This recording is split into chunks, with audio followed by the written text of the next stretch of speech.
Good morning and welcome to the Business Standard Morning Show. I'm Nazia Iqbal. Let's take a look at the stories for the day.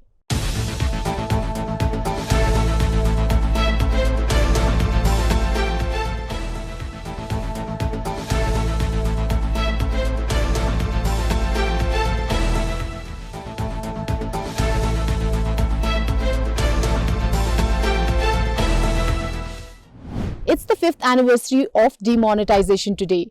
On November 8, 2016, Prime Minister Narendra Modi had taken the country by surprise when he had announced that the 500 rupees and 1000 rupees currency notes would no longer be legal tender.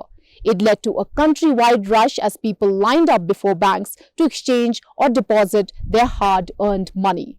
Primarily aimed at eliminating black money, the historic event impacted the economy in several other ways too. While digital payments took off in a big way on the one hand, currency with the public is at an all-time high on the other. This report takes a look at how some of the key indicators have progressed since demonetisation.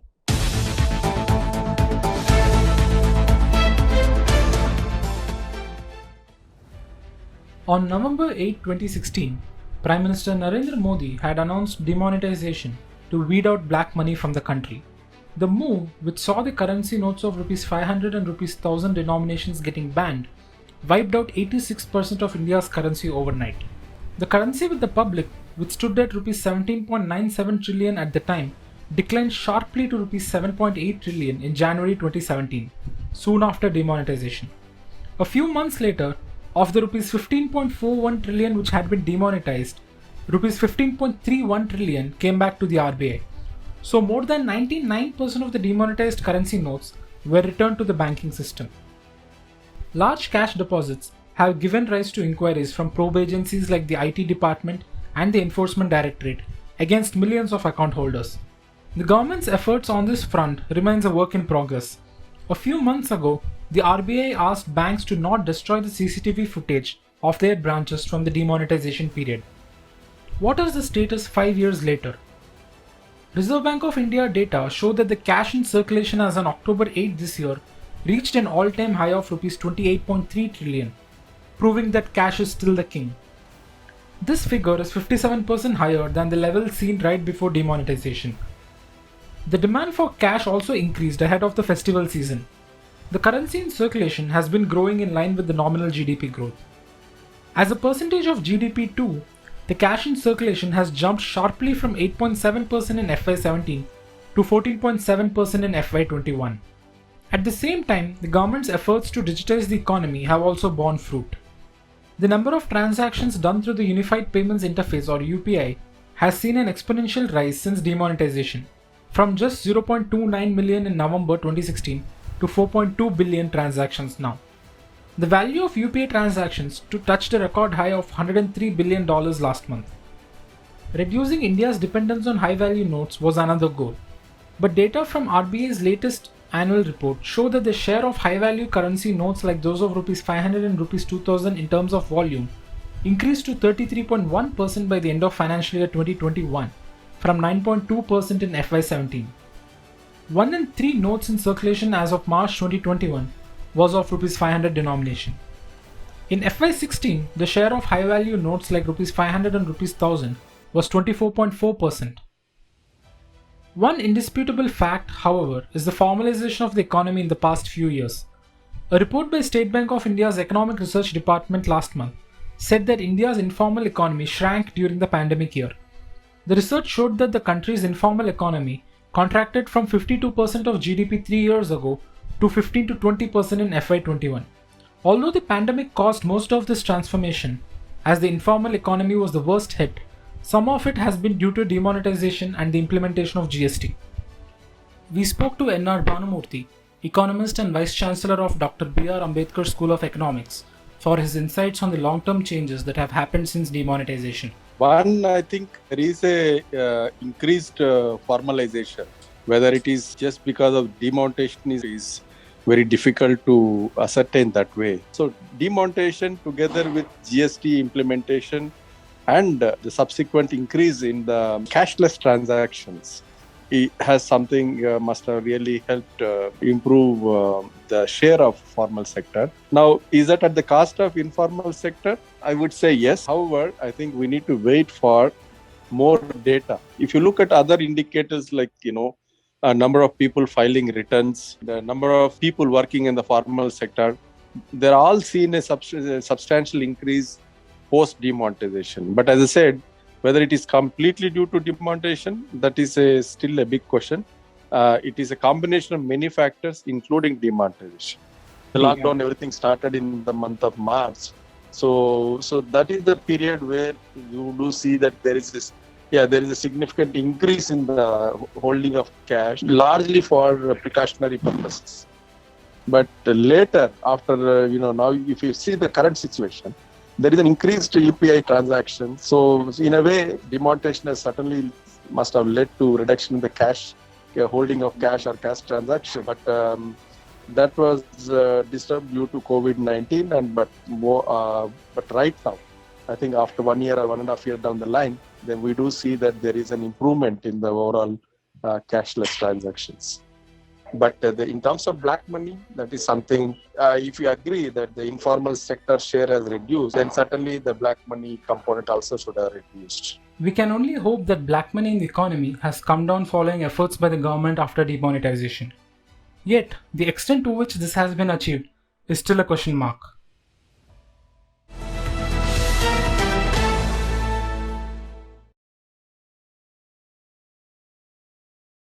From now on, more information about your income and transactions will be uploaded in Form 26AS by the Income Tax Department. So, what does that mean for you and your wallet? Let's understand.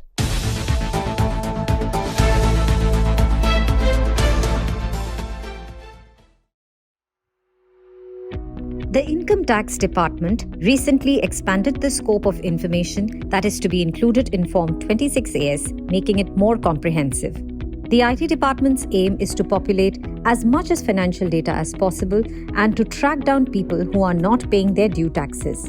The fresh information to be uploaded in Form 26AS includes interest on income tax refund, remittances received from overseas, dividend from mutual funds, and purchase of mutual funds, among others. Additionally, Form 26AS will incorporate information on your salary breakup, any deductions to be claimed by you, your income from other sources and house property, and your overall tax liability. New information will also include particulars on the sale or purchase of a motor vehicle, opening of demat account with a depository, payment to a hotel, etc. The form will also enclose information on off-market transactions. So what is the idea behind such a move? Increasingly what we are seeing is that the government wants to make your Form 26AS an exhaustive repository of all your financial transactions. Now, what this means is that Form 26AS will become like a single source of truth for both the department and the taxpayer. Now, on an ongoing basis, it may be a good idea in the future to, review your Form 26AS and see what is appearing in it. And also because PAN is a single touch point for carrying out now a majority of financial transactions in India, and therefore, collating them and putting them all together into your Form 26AS becomes easier and easier for the government. Is this a step towards faceless digital assessment? Yes, actually. So, in that sense, now the government has a entire view of what are your financial transactions like, and like they had said in the past, they would be able to populate your interest income, dividend income, and it's only a matter of time that they will also start to populate capital gains into your tax form. So in that sense, it's not just for assessments, it is also towards compliance, in the sense when you are filing your tax return, you have a complete visibility into, what your financial transactions look like. Now, if you look at the notification that has come and it lists down various aspects of Form 26A, which will be newly added. And, one of those is off-market transactions require depository, which means if you are selling or buying any unlisted shares, and this has actually become quite a norm in, our startup cities where people will deal in unlisted equity shares. All of that information actually never used to pass through your, say your depository statement and your, brokerage statement. So now all of this information will be available in your Form 26A. On top of it, like if you talk about foreign remittance, this is covered under a specific rule. So that rule says that if you are making a remittance, which is to a non-resident for, say, medical treatment, you are sending money towards, say, travel and gifts and all of that. And so all these remittances require a specific form, and anybody who's who's required to submit this form, usually these are like agents who help you remit these sums, and they don't require RBI approval, and yet you have to file a form, and these agents help you out. So with all of that information, this will also start to appear in your Form 26A. So increasingly, not only like what they have listed right now, they have been working, they have a tie-up with SEBI, and they're also working with the Payments Corporation, which is NPCI. So increasingly, you will see that an entire gamut of your financial history will start to appear in Form 26A. So, will evading tax through loopholes or non-reported transactions become more difficult now? Absolutely. So, it's never a good idea to actually evade taxes, because the onus of paying your taxes diligently is on you. But now, whenever your return is being assessed, or if you receive a query, rest assured that the department has entire visibility on what your transactions look like. So in that sense, it's a holistic view, and I look at it positively. So when I'm filing my tax return, I don't need to think around multiple transactions and multiple events of income. I can just refer to my Form 26A. In conclusion, this will help taxpayers file their IT returns correctly and assist the IT department in detecting discrepancies.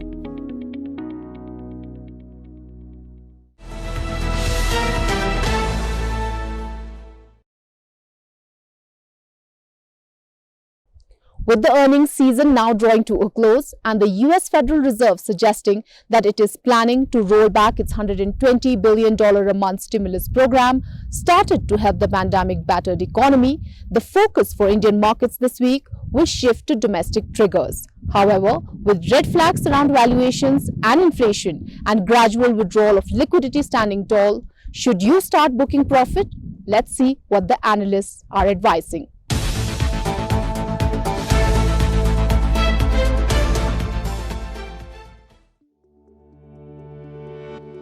With the better part of the earnings season behind us and the US Federal Reserve's stance on liquidity and interest rates known, trading in stock markets from here could be bumpy for the Wall Street investors in the near term. Last week, the BSE Sensex ended somewhat 2077 at 60,068 levels, while the Nifty 50 settled at the 17,917 mark. The exchanges conducted the Mahura trading session on Thursday evening to usher in the new Samvat. However, red flags are now up on the street.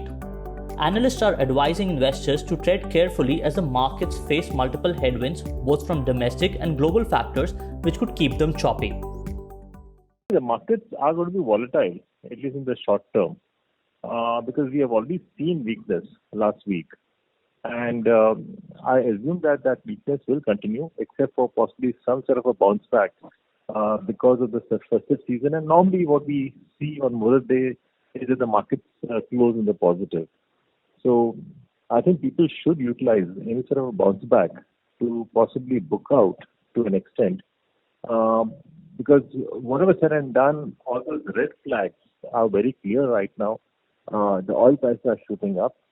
We are having the interest rate also slowly, the yield slowly moving up. And then we'll have the Fed tapering coming quite soon. So with all this, I think the liquidity will get sucked out to an extent. And if the markets correct, say more than about 8-10% from the high, I assume that the retail investors who have just been investing based on tips and speculating I think they'll start panicking. So, which sectors could possibly see a correction and which ones may present a good buying opportunity? I would say this is across most of the sectors, but then the sectors which will continue doing well going ahead would possibly be real estate, the specialty chemicals segment. I think these are the two segments which will continue doing well. So I think any sort of a decent correction could be utilized to buy these sectors at lower levels. But other than that, at the same time, I would say even pharma to a large extent is a defensive sector. So I don't see a major crack as far as that sector is concerned. Other than that, I think we will see a very good correction across the other sectors, including automobiles, cement to a certain extent, despite the fact that the demand is good, but then we don't see margin improvement immediately. Okay. Metal sector, which has shot up in the last 8-9 months, I think it's got too expensive for a cyclical sector. So I think that's one sector where one could book profits. Okay. From a long-term perspective, Motilal Oswal, MD and CEO of Motilal Oswal Financial Services, believes markets have always moved in tandem with earnings growth. And although there would be ups and downs in between, he expects the overall trend of the market to remain positive in somewhat 2078 as well. This week, however, markets will focus on primary market action, the last leg of corporate earnings and economic data.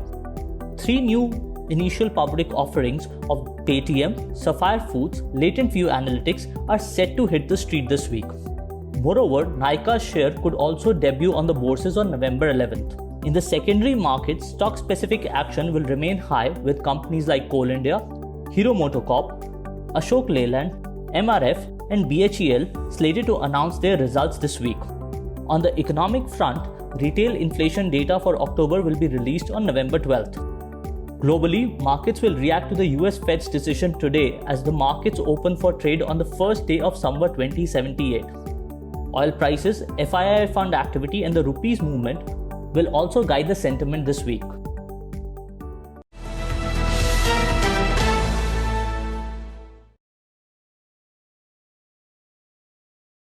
With no clarity yet on the exact contents and also on the fate of the proposed bill on cryptocurrency, there is one thing that the government and the RBI are sure about: the benefits of its underlying technology called blockchain.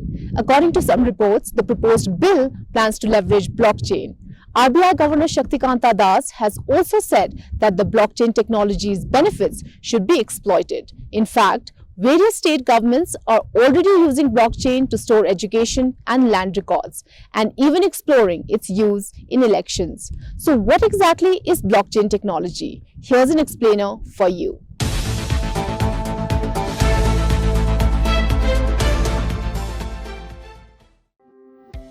Blockchain is essentially a database, but very different from every other database you may have seen. As the name suggests, a blockchain is a chain of blocks, with each block storing some information. Other key features of blockchain are that it is decentralized, and by the very nature of that design, it is immutable. Let's see how that works by taking the example of the blockchain that powers Bitcoin, the world's leading cryptocurrency by market cap. When a new Bitcoin transaction takes place, it is transmitted to a network of peer-to-peer computers scattered around the world. These computers compete among themselves to solve complex mathematical equations that would confirm the validity of that transaction. Once the transaction is confirmed to be legitimate, it is added to a block on the blockchain. These blocks then chain together, creating a long history of all transactions that are permanent. An important feature of blockchain here is its decentralized or shared nature. Unlike other databases which are controlled by a central authority or computer, a blockchain in most cases is accessible to a network of computers which are called nodes. All of these computers can at any time view the blockchain and track each and every transaction that is being added to it. This is also why the data on a blockchain is immutable. Since the blockchain is present on each and every node, if one node has an error in its data or if someone tries to tamper with the blockchain by compromising one of the nodes, all the other nodes would serve as reference points and prevent tampering. So, the data on a blockchain is, for all practical purposes, irreversible. This irreversible aspect of blockchain is why its use is being advocated for governance functions, such as storing important records and elections. Moreover, since blockchains are decentralized and visible to their various nodes, they are perceived to be transparent. Any computer part of the blockchain network can view it in real time. While cryptocurrency is the most popular use case of blockchain, governments around the world and in India are moving fast to leverage this technology for purposes of governance and public administration.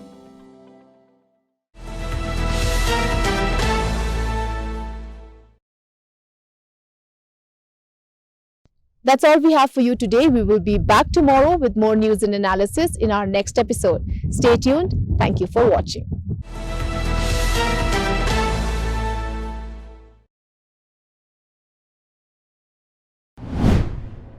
If you like this video, share it and subscribe to Business Standard. For more news, views and insights, log on to www.business-standard.com. Do also follow us on YouTube, Twitter, Facebook, Instagram, Telegram and LinkedIn.